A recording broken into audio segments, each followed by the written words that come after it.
Saudara-saudara mahasiswa peserta mata kuliah programming atau pemrograman COM 20C, hari ini kita membahas terkait dengan template ya sebagai lanjutan dari pekan lalu, dan juga nanti kita tuntaskan aneka bentuk dari kelas sebagai pekan terakhir sebelum Anda nanti masuk ke dalam masa ujian tengah semester. Ada 3 topik pada pekan ini yang kita harus tuntaskan. Yang pertama, melanjutkan tentang standar template library. Kemudian nanti bagaimana kita menggunakan kelas atau menggunakan objek kelas di dalam kelas yang lain. Dan nanti terakhir adalah bagaimana mengkonversi data dari satu kelas ke kelas yang lain. Ini sangat penting di dalam pemrograman object oriented. Nah, kita review sejenak terkait dengan STL ini, bahwa kita paham bahwa STL ini atau Standard Template Library ini kan sebenarnya sekumpulan dari template yang disiapkan oleh compiler atau C++ dalam hal ini, yang berisi fungsi dan struktur data untuk pemrograman yang sifatnya generik. Sehingga dengan adanya standar template library ini kita bisa dimudahkan, terutama di dalam mengelola data ke dalam struktur data tertentu. Jadi kita nggak perlu pusing-pusing lagi membuat fungsi-fungsi karena seluruhnya sudah disiapkan. Dan STL ini ada 4 komponen atau 4 kelompok. Yang pertama algoritma, jadi seperti prosedur atau fungsi untuk mengurutkan data atau sort itu sudah disediakan di dalam STL, itu dalam kelompok algoritma. Kemudian container isinya banyak terkait dengan struktur data. Di situ ada set, ada map, ada list, ada queue dan sebagainya, stack. Kemudian ada juga iterators. Iterators itu pointers ke setiap elemen dalam struktur data. Jadi kalau vektor atau map atau list atau yang lain, pointersnya itu sudah disiapkan dalam kelompok yang disebut sebagai iterator. Dan terakhir adalah function, di mana kita bisa mengoverload fungsi-fungsi yang ada di dalam STL untuk kepentingan tertentu sesuai dengan problem solving yang kita hadapi.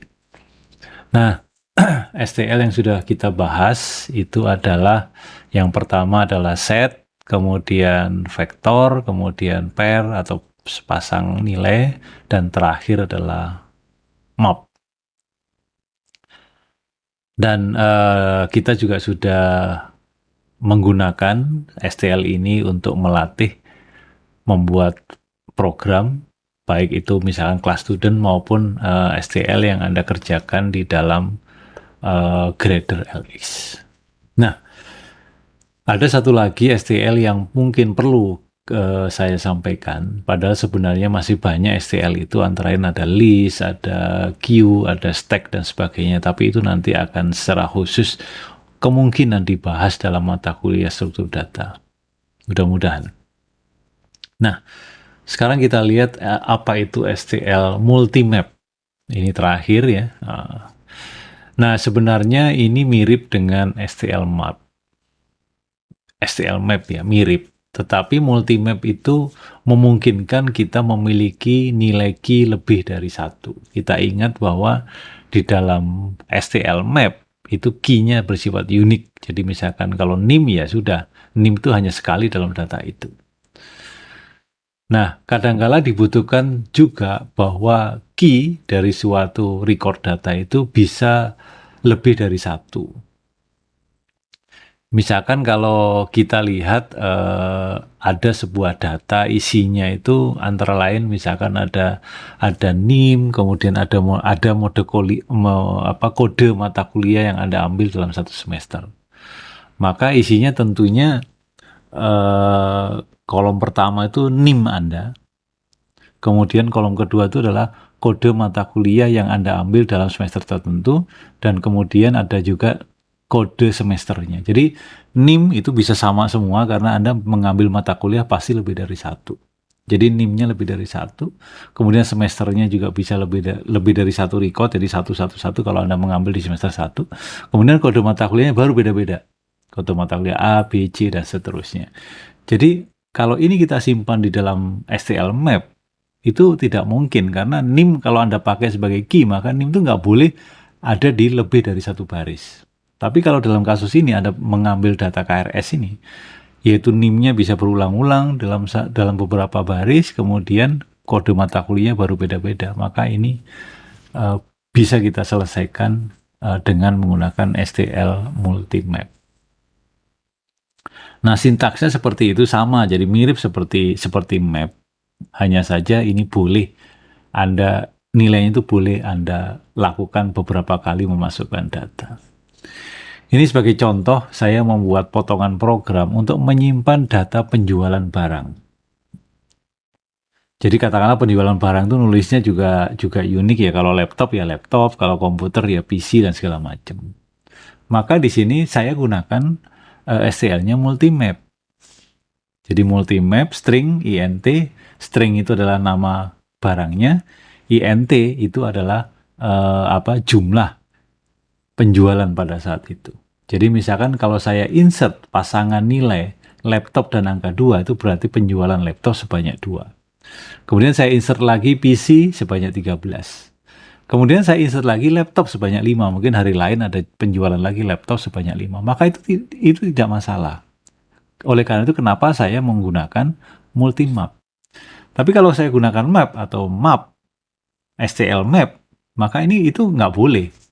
Karena laptop sudah ada. Tapi kalau dengan multimap itu bisa kita lakukan lebih dari satu. Itu adalah multimap. Nah, sekarang bagaimana kalau saya itu STL yang terakhir ya. Jadi kita sudah membahas dan sudah menyelesaikan berbagai STL. Jadi pertama waktu itu adalah STL set, kemudian vektor, kemudian STL pair, kemudian STL map, dan terakhir adalah STL multimap. Nah, 5 itulah saya kira yang menjadi contoh saja sebagai pembuka. Anda nanti tinggal cari di internet berbagai macam STL yang tersedia dan Anda tinggal menggunakan. Tapi dengan belajar 5 STL ini saya kira sudah cukup untuk bisa memahami STL-STL lainnya. Nah, sekarang bagaimana kalau kita ingat dalam map, itu kan sama seperti set ya. Itu datanya atau key-nya itu otomatis diurutkan secara menaik dari kecil ke besar. Jadi kalau misalkan contohnya tadi adalah ada laptop ada 2, ada PC ada 13, ada laptop ada 5, laptop ada 4, maka otomatis kalau ditampilkan itu laptop itu ada di paling atas. Kenapa? Laptop itu kalau diurutkan itu lebih dulu dibandingkan PC. Karena L kan lebih duluan dari P. Jadi laptop dulu baru PC, sehingga outputnya nanti laptop 2, laptop 5, laptop 4, kemudian PC 13. Jadi otomatis diurutkan berdasarkan key-nya dari kecil ke besar, atau biasa kita namakan istilahnya sebagai sort ascending untuk key dari map itu. Karena map kan isinya isinya adalah key dan value. Jadi nanti otomatis diurutkan berdasarkan key secara ascending. Nah, sekarang bagaimana kalau saya ingin supaya datanya itu tampil diurutkan terbalik, atau urutan key-nya itu descending. Jadi kalau tadinya laptop duluan, sekarang PC duluan, karena P itu nilainya lebih besar daripada L. Jadi PC dulu baru laptop. Itu adalah urutan descending atau sort menurun. Bagaimana caranya? Itu sangat mudah, yaitu dengan menggunakan apa yang disebut sebagai functor greater. Jadi Anda tinggal menambahkan aja greater diikuti dengan type name-nya.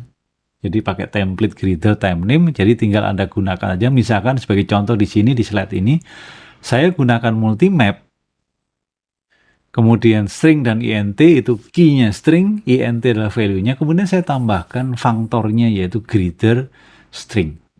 maka otomatis nanti datanya akan ditampilkan secara descending. Ya, jadi greater string. Kenapa saya pakai string? Karena key-nya adalah string. Kalau nanti Anda key-nya int, ya Anda gunakan int. Tapi kalau key-nya misalnya class, ya Anda gunakan class. Dan sebagainya.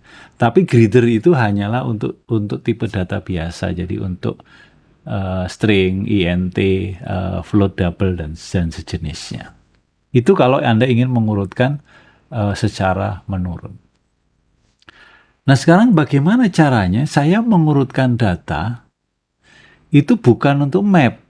Tapi misalkan kalau saya punya data vektor, Anda ingat kan bedanya antara vektor dengan map. Kalau vektor itu kan nggak ada key, nggak ada value. Pokoknya vektor ya vektor, Pak. Beberapa nilai aja, mirip seperti array. Jadi vektor itu adalah dynamic array sebenarnya. Jadi kalau saya ingin mengurutkan bagaimana? Mengurutkan vektor, itu kita gunakan algoritma namanya sort. Jadi kita nggak usah membuat fungsi lagi. Karena sudah tersedia algoritma yaitu sort. Yaitu sort itu dari STL algoritma. Ya, dari STL algoritma. Oleh karena itu tinggal kita, sebagai contoh di slide ini, kalau saya ingin mengurutkan data dari sebuah vektor, maka kalau vektor itu datanya hanya biasa, misalkan vektor kemudian tipenya int gitu, kemudian dt, kemudian Anda gunakan sort, gampang, tinggal sort dt titik begin, dt titik end kurung, selesai. Ya nggak? Selesai. Jadi mensort hanya berdasarkan apa? Hanya berdasarkan tipe data tunggal. Jadi kalau Anda vektor kemudian dalam kurung string dt misalkan, kemudian Anda sort, ya gampang, tinggal sort dalam kurung dt titik begin kurung buka kurung tutup, dt titik end kurung buka kurung tutup, selesai. Itu kalau Anda ingin mensort tipe data yang tunggal. Nah, sekarang kalau mengurutkan datanya itu bukan tipe data tunggal. Misalkan saya punya pasangan nilai di sini. Jadi pasangan nilai antara string dan int seperti dalam slide ini. Saya punya, misalkan Anda perhatikan di dalam fungsi min, itu ada vektor, kemudian pair string, int. Jadi sepasang nilai string dan int. dt. Maka kalau saya sort, itu nggak boleh Anda gunakan sort dt titik begin, dt titik end gitu. Karena dia bingung, nge-sortnya berdasarkan apa. Kan ini nilainya dua nilai, string dan int pasangan. Oleh karena itu, disinilah kegunaan dari comparable function. Jadi fungsi yang membandingkannya itu menggunakan fungsi yang kita buat sendiri. Jadi sebagai contoh, kalau Anda ingin mengurutkan data berdasarkan apa itu? Berdasarkan angkanya. Jadi di situ kan ada data ABC 10, DEF 2, GHI 5. Anda ingin nanti mengurutkan berdasarkan nilainya. Jadi 2 dulu, baru 5, baru 10. Jadi nanti tampilannya DEF 2, GHI 5, ABC 10. Kalau Anda ingin seperti itu, maka di dalam function sort dari STL algorithm itu Anda tambahkan namanya comparable function, yaitu di sini yang saya buat nama fungsinya adalah CMP. CMP itu apa? CMP itu return type-nya boolean atau true atau false. Jadi membandingkannya itu menggunakan fungsi itu. Nah, bagaimana caranya? Ya sudah kayak di atas. Karena saya membandingkan berdasarkan angkanya, maka yang saya bandingkan itu adalah nilai dari second. Anda lihat kalau pair itu kan first dan second. Kalau saya bandingkan dengan menggunakan second, maka ya tinggal booleannya itu adalah ngeceknya adalah Anda bandingkan antara A titik second dengan B titik second. Jadi antara data pertama dengan data yang lain, itu Anda bandingkannya adalah data yang keduanya atau nilainya. Kalau Anda ingin yang string ya tinggal first saja.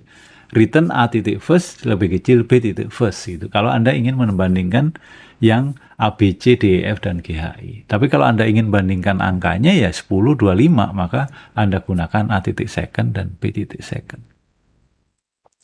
Nah, cara ini itu bisa Anda kembangkan untuk mengurutkan data dari sebuah tipe data kelas, misalkan yang kemarin kita bahas itu adalah student. Jadi sebagai contoh di sini, eh, kalau kita gunakan, nah ini persoalannya adalah kalau kita menyimpan data dengan menggunakan SQL map, maka kalau kita ingin urutkan, nah kelemahannya adalah SQL map itu tidak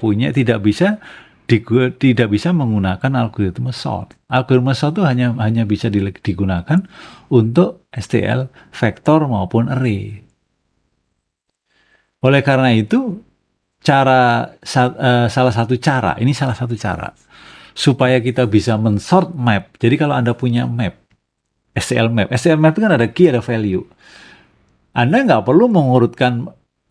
perlu memberikan perintah untuk mengurutkan berdasarkan key. Kenapa? Karena map itu otomatis terurut berdasarkan key.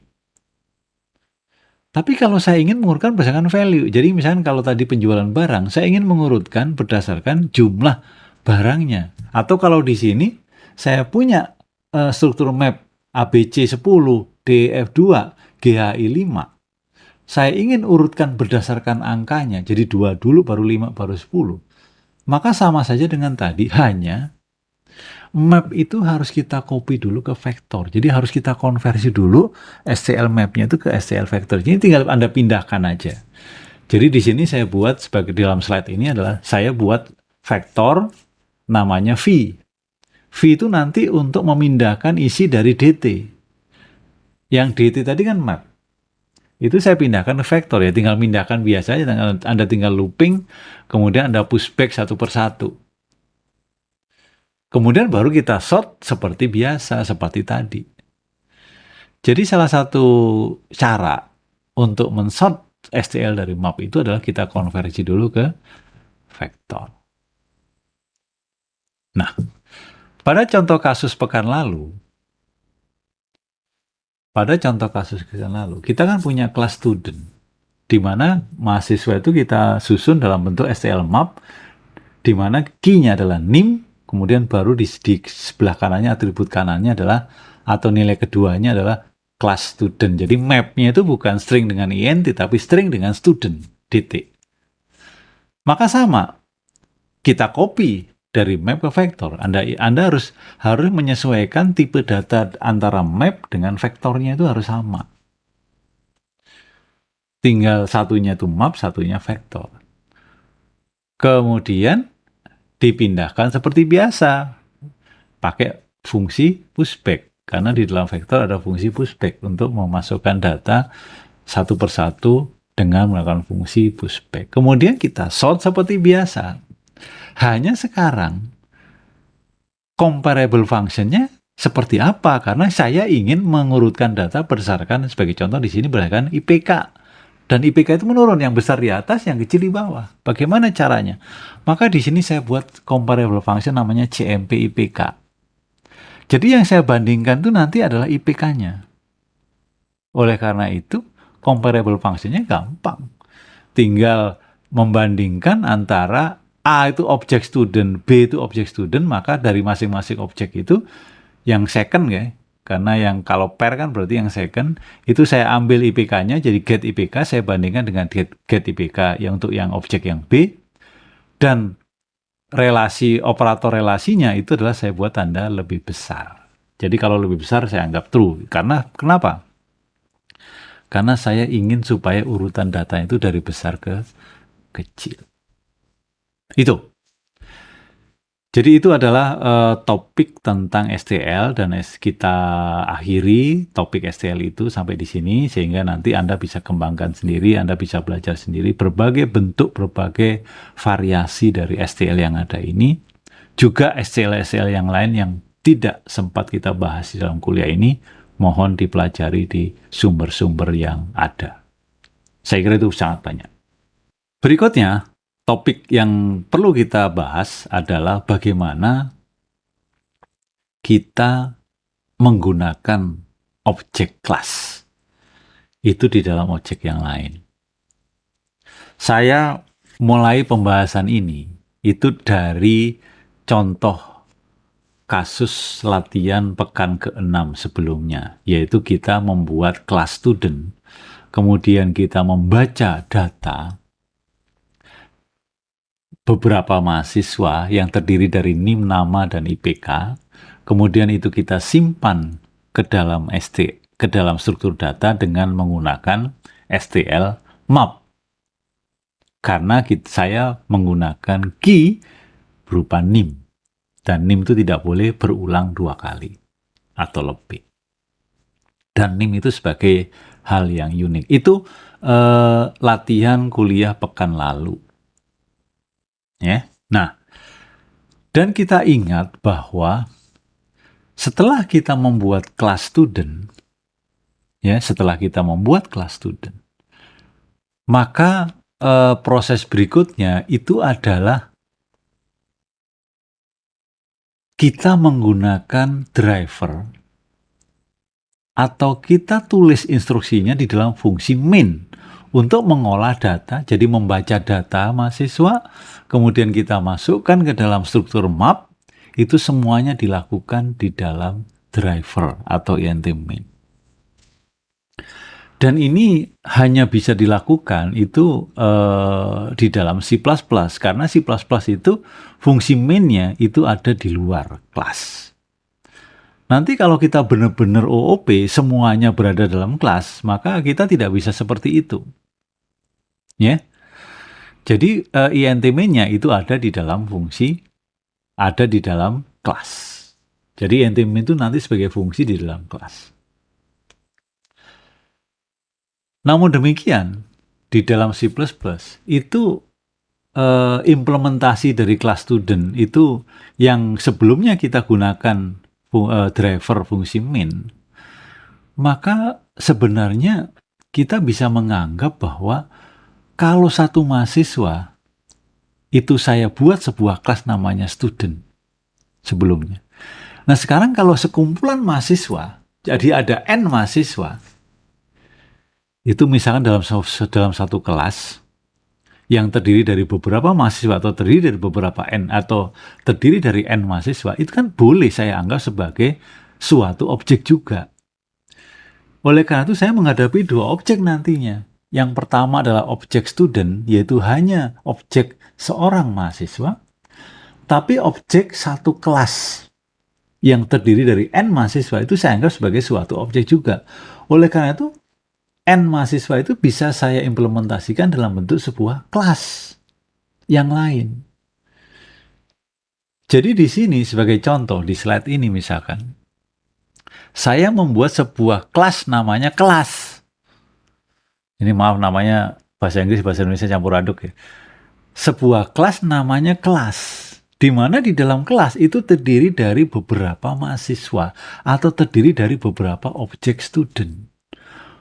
Di mana beberapa objek student itu saya simpan di dalam kelas-kelas dengan menggunakan struktur map. Oleh karena itu, anggota data dari kelas-kelas ini yang pertama adalah size. Size itu menunjukkan nilai N-nya. Ada berapa banyak mahasiswa di sana. Kemudian yang kedua, itu adalah map struktur data untuk menampung N mahasiswa tadi. Jadi terdiri dari pasangan NIM dengan atribut yang lain. Jadi seperti yang sebelumnya yaitu map, string, student, di sini saya lambangkan objeknya sebagai ST. Jadi inilah salah satu contoh bagaimana kita menggunakan objek kelas student di dalam kelas gitu. Makanya judul topik ini adalah using class object in another class. Jadi menggunakan objek kelas di dalam kelas yang lain. Lengkapnya itu seperti ini kelas-kelasnya itu. Jadi ada public, yaitu default constructor-nya itu ya size-nya sama dengan 0. Artinya kalau saya meng-create sebuah kelas berarti pertama belum ada mahasiswanya. Nah sekarang kalau kita membaca atau memasukkan N mahasiswa ke dalam kelas, itu saya gunakan fungsi di sini set. Jadi membaca data dari standar input. Mencetak seluruh data mahasiswa saya gunakan fungsi print misalkan. Mendapatkan jumlah mahasiswa saya gunakan get size. Mencari nama berdasarkan NIM itu saya gunakan fungsi get nama, argumennya NIM. Return type-nya string. Maka ini prototype. Jadi Anda lihat bahwa fungsi set, print, get size, dan get nama itu hanya prototype. Tidak ada implementasinya. Beda dengan fungsi kelas kurung buka kurung tutup atau fungsi default constructor. Itu ada implementasinya, yaitu size sama dengan 0. Nanti akan kita tunjukkan bagaimana membuat atau mendefinisikan fungsi set ini. Itu nanti dalam kuliah saja kita tunjukkan. Tapi intinya struktur atau bentuk dari kelas-kelas itu kira-kira seperti ini. Artinya, saya menggunakan objek student di dalam kelas-kelas. Itu kira-kira. Sehingga, kalau sudah jadi ada kelas-kelas ini, jadi saya punya kelas student, saya punya kelas-kelas, maka drivernya itu cukup singkat. Jadi saya buat objek kelas namanya KLS, kemudian saya set, berarti memasukkan data mahasiswa ke dalam kelas, kemudian saya cetak semua mahasiswanya. Kalau saya ingin cari nama tertentu dari NIM, maka tinggal saya gunakan fungsi get nama. Jadi ini drivernya itu lebih singkat. Dan ini seperti inilah umumnya orang membuat program. Jadi seluruhnya itu ada di dalam kelas-kelas yang detailnya itu. Yang panjang itu ada di dalam setiap kelas. Drivernya hanya singkat saja. Itu adalah topik tentang bagaimana kita menggunakan objek kelas di dalam kelas yang lain. Nah, topik terakhir adalah bagaimana kita mengkonversi kelas. Jadi dari kelas yang satu ke kelas yang lain. Kenapa kita perlukan ini? Kadangkala ada sebuah kelas yang kita sudah tidak bisa ngotak-atik lagi, tapi saya pengen ini saya renovasi kelasnya itu. Maka dari itu saya ambil datanya, kemudian saya olah sendiri. Itu adalah namanya hanya konversi aja. Jadi saya membuat kelas baru yang isinya sama dengan kelas yang lama. Bagaimana caranya? Ini sebagai contoh, kalau saya punya kelas student, itu misalnya nggak bisa diotak-atik lah. Kemudian Anda ingin membuat kelas baru namanya mahasiswa. Jadi misalkan Anda buat mahasiswa MHS titik koma. Jadi Anda buat student ST, misalnya ini sudah ada kelasnya student. Kemudian Anda ingin buat kelas mahasiswa, supaya mahasiswa itu sama dengan student. Maka Anda tinggal tulis saja kalau misalkan isi data dari ST, objek student itu Anda pindahkan ke MHS yang, maka Anda tinggal tulis MHS sama dengan ST. Ini yang namanya type conversion itu. Ya. Nah, bagaimana caranya memindahkan itu sama dengan itu? Kok bisa sama dengan MHS sama dengan ST, kok bisa dilakukan? Ini sebenarnya nggak bisa. Karena tidak ada. Karena sama dengan itu hanya bisa digunakan untuk apa? Untuk tipe data tunggal, int, float, char, dan sebagainya. Tapi kalau sebuah kelas digunakan sama dengan, itu kan nggak bisa. Karena yang Anda ambil itu apa? Kan gitu. Yang Anda ambil itu apa? Kan belum ada. Oleh karena itu, salah satu cara itu adalah kita gunakan operator overloading sama dengan.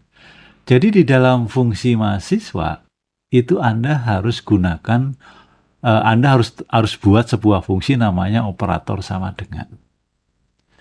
Jadi operator sama dengan seperti biasa, seperti pada saat kita bahas operator plus, operator minus, dan sebagainya, ini operator sama dengan. Jadi hanya tinggal mengambil NIM dari student dipindahkan ke mahasiswa, nama dari student dipindahkan ke mahasiswa, IPK dari student dipindahkan ke mahasiswa, di mana student ini diterima oleh objek namanya S di dalam fungsi operator sama dengan. Ya, saya kira itu tiga topik kita dalam pekan ini yang nanti kita dalami lagi di dalam kuliah secara daring sesuai dengan jadwal yang ada. Namun demikian, Anda pelajari dulu, Anda cermati, Anda simak, dan kalau perlu Anda coba-coba dulu bagaimana materi yang sudah saya jelaskan tadi, supaya nanti dalam kuliah kita bisa lebih lancar dan lebih banyak kita diskusi. Nah, sebagai latihan kuliah, ini tolong dipikirkan bagaimana bentuk kelasnya. Ya, jadi bagaimana bentuk kelasnya aja. Implementasinya nanti bisa kita bahas pada saat praktikum. Jadi pada saat kuliah nanti saya tanya bagaimana bentuk kelas dari problem ini.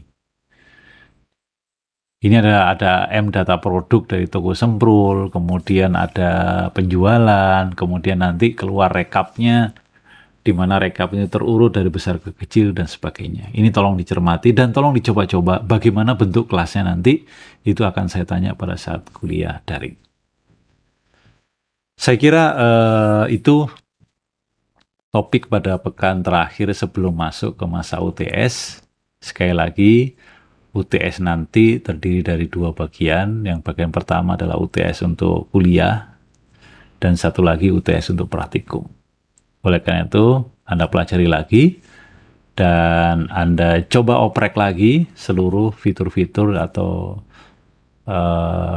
bentuk-bentuk pemrograman yang sudah kita bahas. Pada kuliah pertama kita bahas tentang functional programming, kemudian kuliah kedua adalah logic programming, dan sisanya kita membahas OOP dengan fokus pada kelas dan template. Jadi bagaimana kita melakukan abstraksi, kemudian bagaimana kita menggunakan template dan STL dalam pemrograman yang lebih efisien. Saya kira demikian, tetap semangat, jangan putus asa, dan kalau ada pertanyaan silakan kita diskusikan, dan Anda jangan segan-segan untuk bertanya ke saya. Demikian, terima kasih, selamat belajar.